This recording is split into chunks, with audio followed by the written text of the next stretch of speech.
Ja, das Thema heute, wir haben schon gehört, Jesus, die Hoffnung auf ein Wunder. Und wir werden die Geschichte anschauen von Jesus, der als Gast an dem Hochzeit war, in Kana. Und man kommt sich fragen, wie viele von euch kennen den Satz, Wasser predigen und Wein trinken?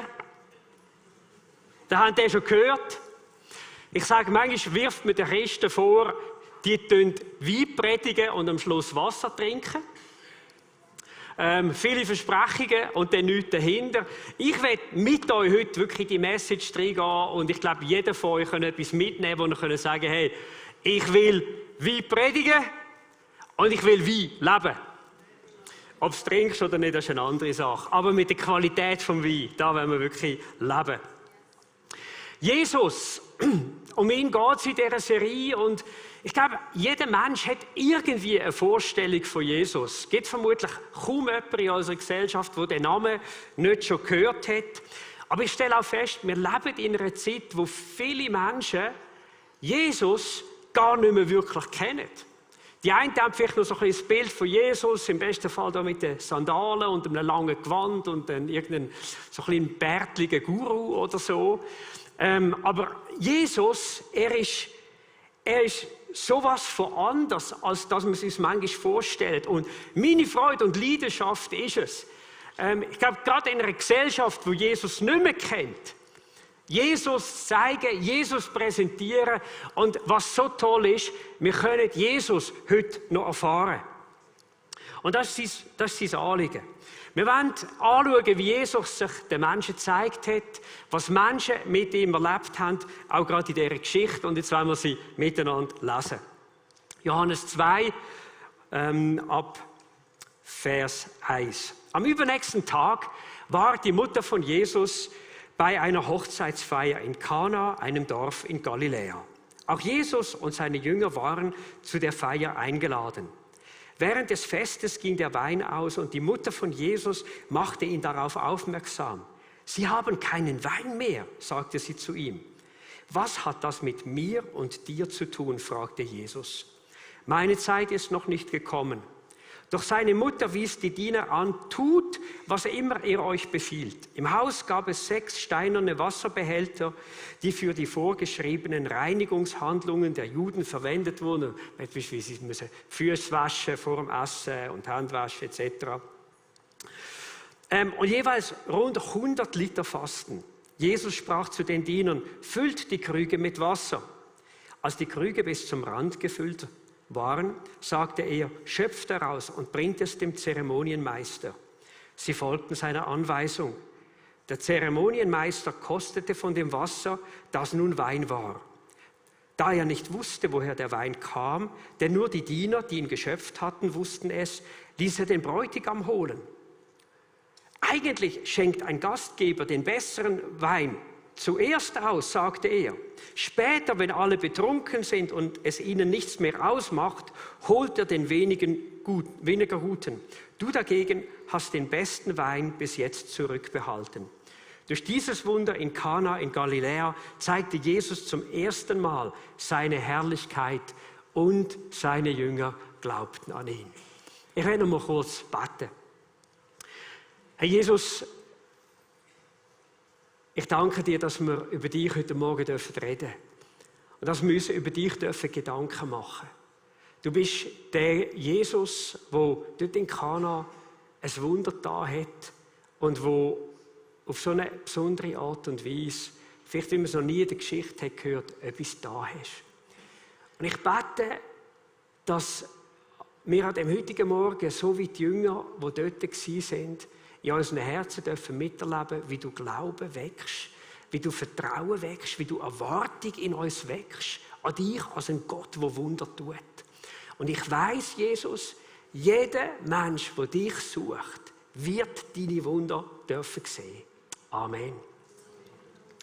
Hey, ich möchte uns zuerst noch mal ein bisschen in die Geschichte hineinnehmen, auch vielleicht ein bisschen den Hintergrund von dieser Geschichte. Wisst ihr, was ich so toll finde? Jesus wird eingeladen zu einer Hochzeit. und seine Jünger dabei.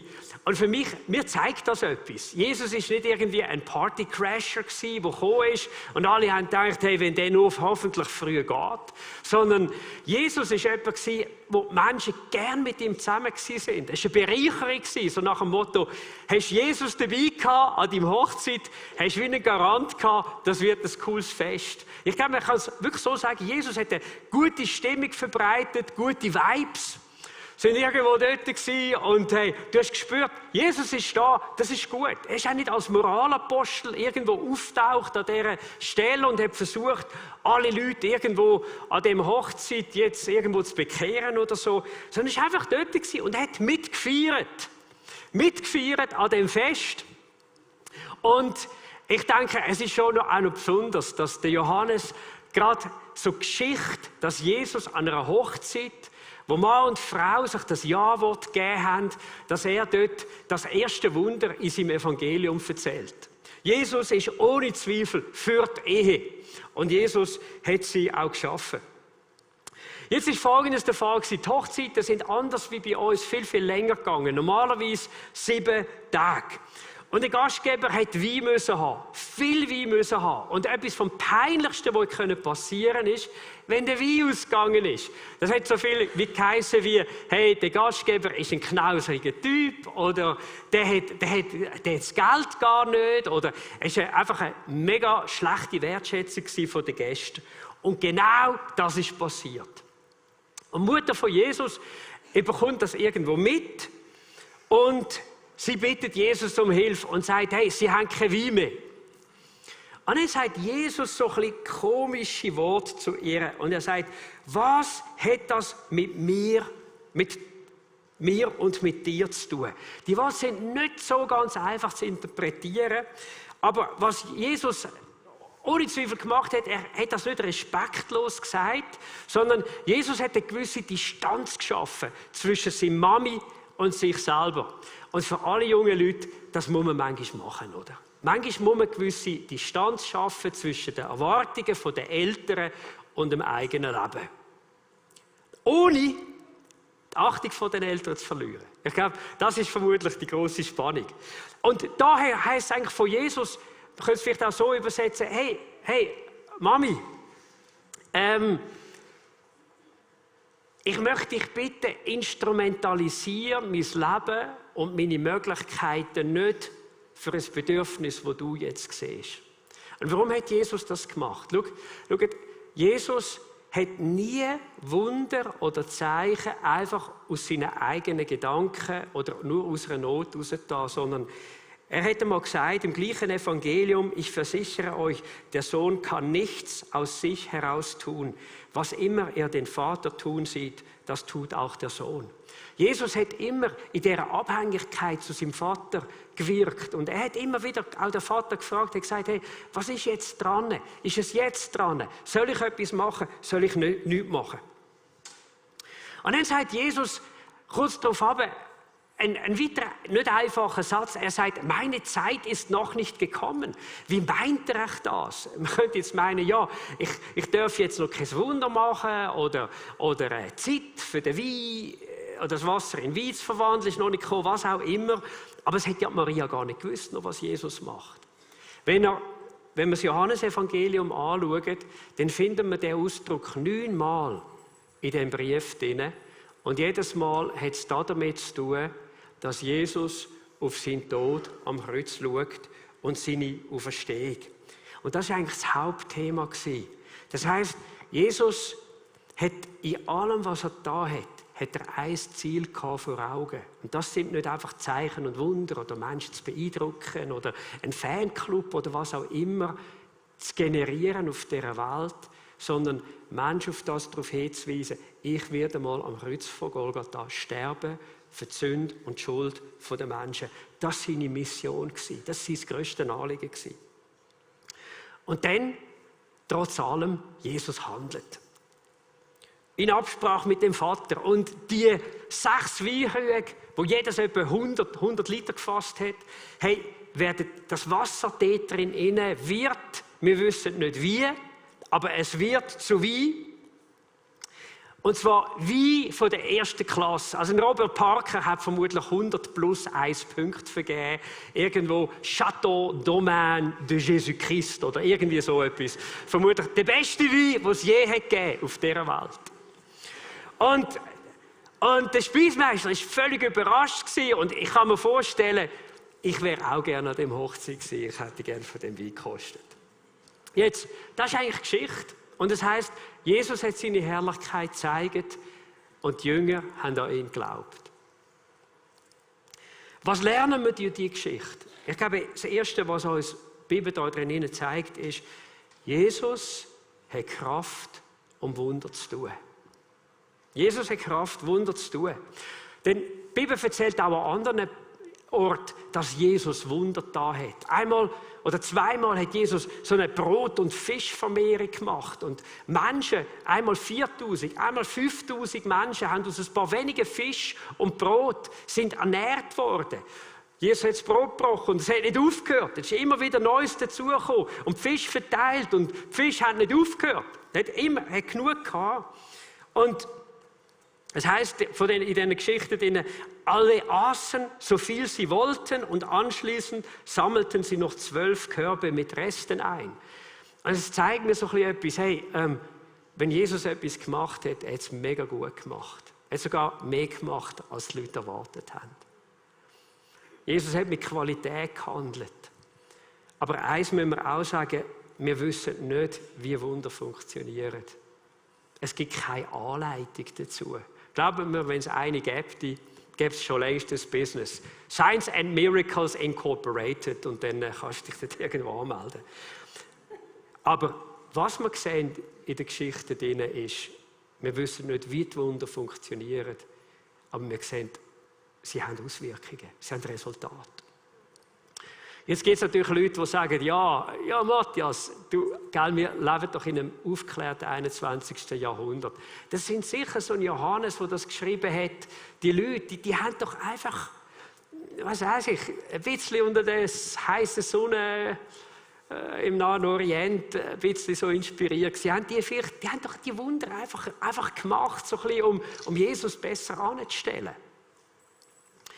Aber wenn er ein Evangelium, zum Beispiel vom Johannes, wenn ihr die Kapitel dort drin mal leset, dann werdet ihr Folgendes feststellen. Jesus hat eine tiefe Leidenschaft gehabt, ehrlich, authentisch, wirklich bei den Menschen auch anzukommen. Und zwar nicht im Sinne von einem Theater, sondern hey, Jesus ist ein tiefes Anliegen gewesen, dass Menschen können sagen, ich habe nie gelogen, ich habe nie betrogen, ich habe nie irgendetwas manipuliert. Ich bin immer offen, transparent und ehrlich gewesen mit den Menschen. Und das am Schluss, das war auch seine Reputation gewesen. Jetzt stellt euch vor, wenn die Wunder nicht wären geschehen und ein paar Autoren hätten die eingefügt, ich meine, die hätten genau das Gegenteil gemacht. Die hätten die Reputation von Jesus kaputt gemacht durch irgendwelche fantastischen Geschichten, die ja gar nicht sein können, oder? Und dass sie in den Evangelien stehen, zeigt uns eigentlich Folgendes. Entweder ist Jesus wirklich ein Phantast und ein Lügner gewesen, oder er ist wirklich der gewesen, der gesagt hat, dass er ist, der Sohn von Gott, der Messias, der Schöpfer von der Erde. Denn schaut, ich glaube, wir lernen etwas da drinnen von Jesus, dass Jesus grösser ist als die physikalischen und chemischen Naturgesetze. Wir sind alle denen ausgeliefert. Wir alle werden älter, meine Güte. Ich schaue einmal auch und denke, einmal, die Falte, die ist neu. Die ist definitiv neu. Und ich weiss nicht, wo ich mir die antrainiert habe, ich werde sie nicht mehr los. Genau, und Botox ist für mich im Moment noch keine Option. Ich bin diesen Naturgesetzen ausgeliefert, genauso wie du auch. Aber schau, es ist ein Unterschied, ob wir Teil von dieser Schöpfung sind oder wie Jesus, der Schöpfer von der Schöpfung. Er steht über diesen Naturgesetzen. Und es ist interessant, als ein Jahresvers für das Jahr, den haben wir ausgesucht, bevor die Serie gekommen ist. Der steht im Hebräer 13,8. Es heißt dort drinnen, Jesus Christus ist gestern, heute und in Ewigkeit derselbe. Gestern, heute und in Ewigkeit derselbe. Was heißt das? Das heißt, dass die Macht, wo Jesus damals hatte, um Wunder zu tun, dass Jesus nichts von dieser Macht heute verloren hat. Dass Jesus genauso wie er zu dieser Zeit Wunder getan hat, dass Jesus auch zu unserer Zeit Wunder tun kann. Und eines von diesen Wundern habe ich euch heute mitgebracht. Und das Wunder heisst Rita. Die im 39-Gottesdienst sind, die kennen Rita. Die stehen nämlich sehr oft draussen an der Tür und begrüßt die Leute. Und für mich ist Rita jedes Mal, wenn ich sie sehe, immer wieder eine Erinnerung daran, Gott tut Wunder. Und ich werde euch ihre Geschichte schnell erzählen.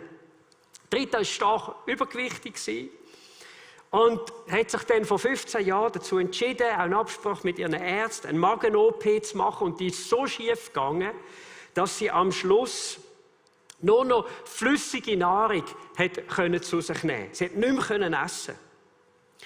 Und sie schreibt mir und sagt, weisst du, Matthias, in dieser Zeit von meinem Leid ist Gottes Wort, die Bibel, zu meiner wunderbaren Nahrung geworden. Sie hat einen kleinen Garten drin, da in der Nähe, wohnt sie nämlich vom Bucheckplatz, und hat dann dort einen Mirabellensetzling gepflanzt. Und wo sie den gepflanzt hat, redet Gott zu ihr und sagt, Rita, wenn der Baum das erste Mal Früchte trägt, wirst du wieder essen können. Und dann ist etwas passiert in ihrem Leben, es ist noch viel schlimmer geworden. Die ganze Operation hat es gezeigt, hat nicht so gut gehabt hier, die ganzen Sachen, die sie hier gemacht haben. Und sie hat nochmal eine OP gebraucht. Und in dem OP haben sie dann den Rest vom Magen, wo sie dort war, haben sie der Rita komplett entfernen. 2 Wochen nach der OP, in Absprache mit den Ärzten, hat sie zum ersten Mal wieder etwas getrunken. Nach 15 Jahren. So, getrunken. Und ein paar Tage später, unter riesigen Angst, hat sie zum ersten Mal wieder etwas gegessen. Und sie hat gesagt, Matthias, und das ist das Wunder, bis zum heutigen Tag, auch wenn ich gewisse Beschwerden habe, ich kann essen, auch wenn ich keinen Magen habe. Und sie sagt am Schluss, hey, was für eine Gnade, Gott ist einfach wunderbar. Er kann alles möglich machen. Er kann alles möglich machen. Und ich habe gedacht, ich will euch die Geschichte bringen, weil das ist nicht etwas, was vor 2000 Jahren passiert ist. Das ist etwas, was heute da ist. Und die Rita, die könnt ihr sehen bei uns im Gottesdienst. Für mich jedes Mal ein Zeichen, wenn ein Mensch auf Gott vertraut und auf ihn schaut. Gott redet, Gott wirkt. Er erspart uns nicht immer alles Leid. Aber weißt du, wir haben einen Gott, der Wunder tut. Ich werde dich mal heute Morgen fragen, hast du schon ein Wunder erlebt mit Gott? Oder brauchst du in deinem Leben ein Wunder? Erzähl doch mal deinem Nachbarn ganz kurz. Hey, ich weiss, Wunder brauchen manchmal ein bisschen länger zum Erzählen. Aber wenn du etwas erlebt hast oder du bist da und brauchst ein Wunder von Gott, hey, vielleicht kannst du es deinem Nachbarn heute Morgen mal erzählen und sagen, hey, da brauche ich eins. Da brauche ich eins. Gib euch schnell eine Minute Zeit.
Ich habe gute News für dich.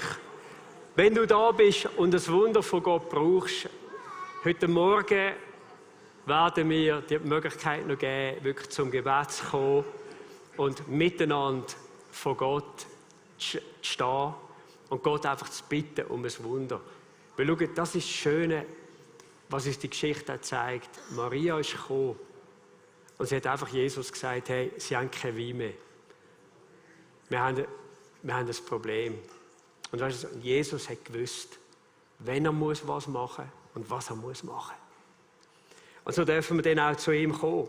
Das Zweite, was wir mit dieser Geschichte sehen, ist, dass Jesus Mangel will und Mangel kann stillen. Schaut, Jesus löst nicht alle unsere Probleme durch Wunder. Aber er ist fähig, Wunder zu tun. Und manchmal tut Gott Wunder in unserem Leben, wo wir gar nicht so als Wunder vielleicht auch empfinden.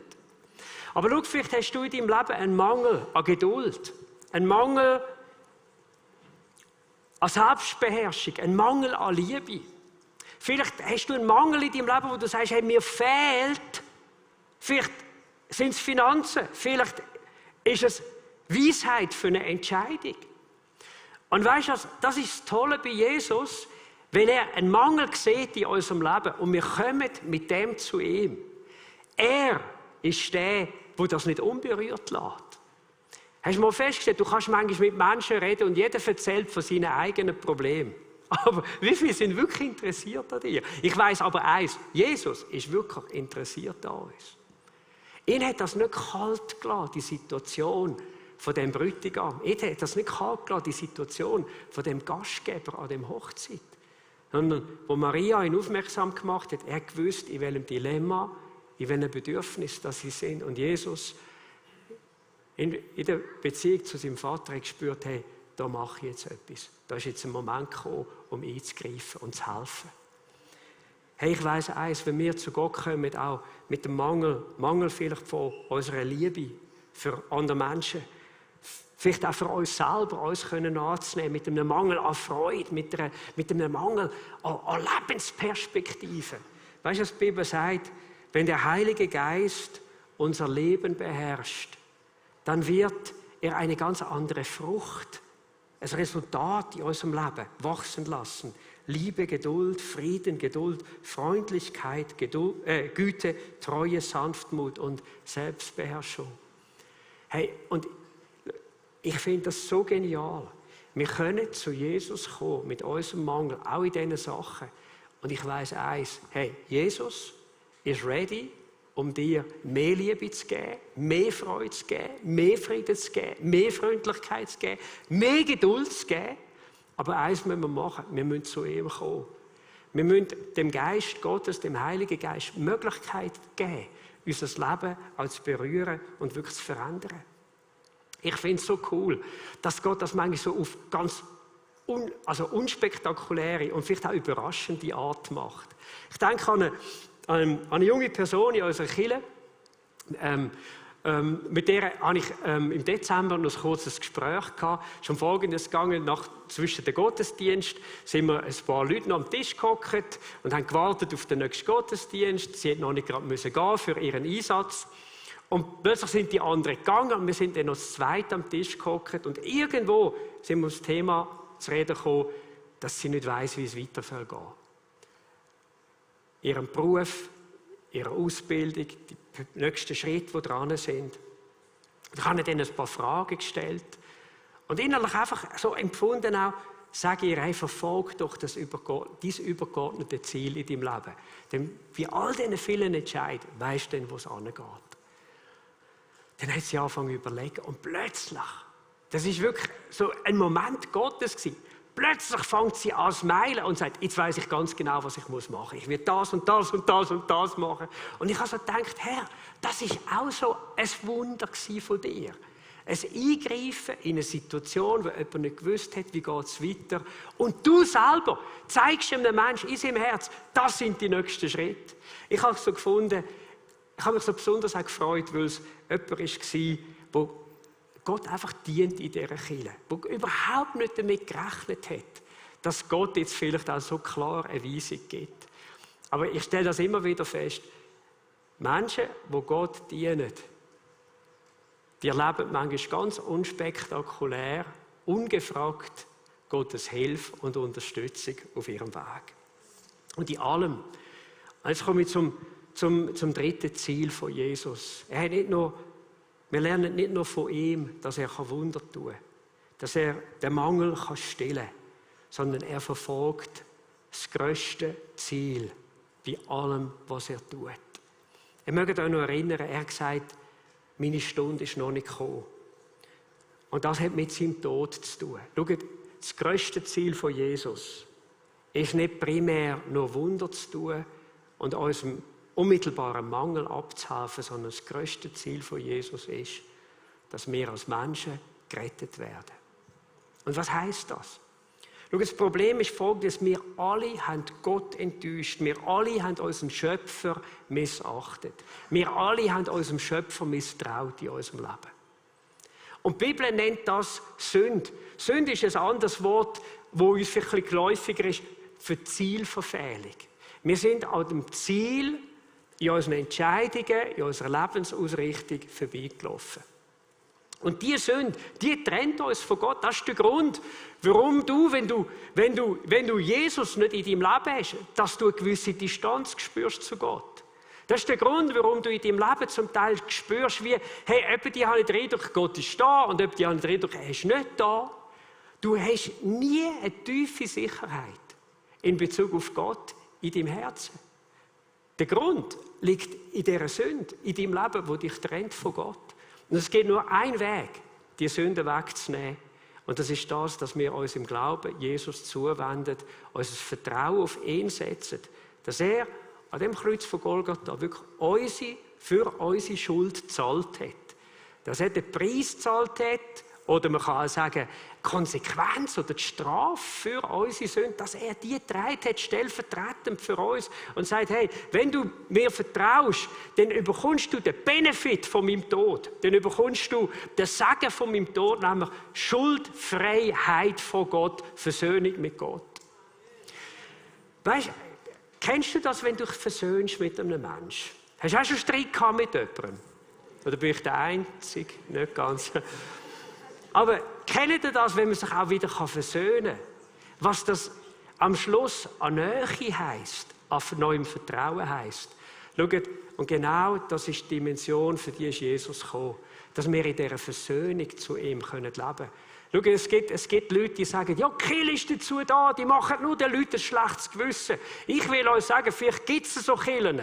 Aber ich weiss, in unseren Kirchen, wir haben einen Jesus, der nicht gekommen ist, um uns ein schlechtes Gewissen zu machen, sondern um uns frei zu machen vom schlechten Gewissen. Und zwar nicht durch ein Pflasterli, nicht indem man sagt, du bist schon okay, sondern indem wir wirklich unser Vertrauen auf seinen Tod am Kreuz setzen. Und weisst du was, und dann kommt etwas rein, und das ist sein grosses Ziel. Ich wollte jetzt nicht so allegorisch oder zu verbildlich die ganze Geschichte noch auslegen am Schluss. Aber weisst du was? Jesus hat gesagt, füllet die Krüge bis zum Rand. Und es ist interessant, Jesus hat ein paar Mal davon geredet, dass er unser Leben will füllen. Füllen mit seinem Leben, mit seiner Dimension, mit seiner Power, mit seiner Leidenschaft, mit seiner Freude. In Johannes 10, Vers 10 hat er gesagt, der Dieb kam, um zu rauben und zu morden und zu zerstören. Ich aber bin gekommen, um ihnen das Leben in ganzer Fülle zu schenken. Und weißt du was? Diese Fülle, die ist unabhängig von deinen Umständen. Da kannst du krank sein, da kannst du die schlimmste Diagnose gerade vom Arzt bekommen haben. Diese Fülle ist nicht etwas, was mit deiner Gesundheit, nicht einmal mit deinen Gefühlen zu tun hat, sondern es ist die Fülle, wo du im Geist Gottes, in der Verbindung mit dem Geist Gottes, jederzeit kannst erleben.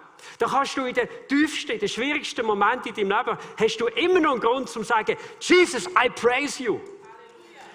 Und by the way, ich würde mir das so ein bisschen für den 11.11 GD wünschen. So ein bisschen im Worship, dass wir nicht kommen und sagen, die müssen uns leiten da vorne, sondern dass wir alle, die da sind in dem GD, könnten sagen, hey, ich komme schon voller Worship und ich komme, um Jesus zu loben und zu preisen. Performance hin oder her da vorne auf der Bühne. Ich bin wegen Jesus da. Come on. Das würde ich mir wirklich wünschen. Warum? Hey, weil wir das Leben in der ganzen Fülle haben. Und ich kann sagen, ich bin noch nie so happy gewesen in meinem Leben wie heute. Und seit ich Jesus und den Geist Gottes in meinem Leben habe und mit dem Geist Gottes wirklich auch lebe. Weißt du, ich sage nicht, Happiness is the truth. Ich sage, Jesus is the truth. Aber Happiness is the result. Hey, und vielleicht bist du da heute Morgen und du sagst, das ist vielleicht das Wunder, das du brauchst. Vielleicht bist du in deinem Herz, in deinem Inneren mehr belastet als voller Freude. Vielleicht bist du in deinem Inneren mehr besorgt als voller Zuversicht und Enthusiasmus. Ich kann dir eins sagen, Jesus, er ist heute Morgen da, um den Mangel, den du hast in deinem Leben auszufüllen. Um dir eine persönliche Begegnung zu geben mit ihm. Lass uns doch miteinander aufstehen. Und wir wollen beten. Herr Jesus Christus, heute Morgen kommen wir zu dir. Und ich bete, weil du der Gleiche bist, gestern, heute und in Ewigkeit, dass du an dem heutigen Tag jedem Mensch ganz persönlich begegnest, der da ist. Herr, ich bete zuerst für die Menschen, die sagen, hey, ich kann mit dem Jesus noch gar nichts anfangen. Ich möchte dir einen Gedanken mitgeben. Lies die Geschichte nochmal nachher für dich in Johannes Kapitel 2 der Bibel. Findest du auch online. Und denk darüber nach, wer ist der Jesus wirklich für dich? Ist er wirklich ein Lügner gewesen, ein Fantast, irgendein komischer, eigenartiger, religiöser Guru? Oder wenn du über ihn nachlesest, spürst du nicht eine feine Stimme in deinem Herz, die dir sagt, hey, das ist Jesus, der Sohn Gottes. Er ist Gott. Er kann alles. Für ihn ist nichts unmöglich. Er hat gelebt und er lebt auch heute. Und er sieht dich und er liebt dich.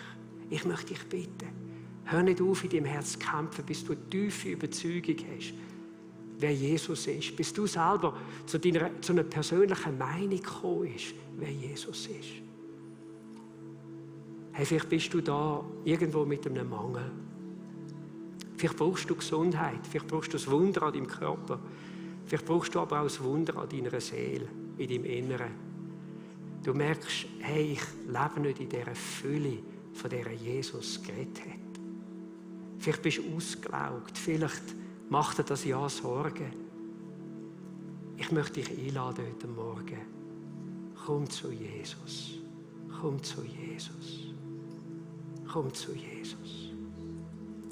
Und lass dich doch füllen in seiner Gegenwart.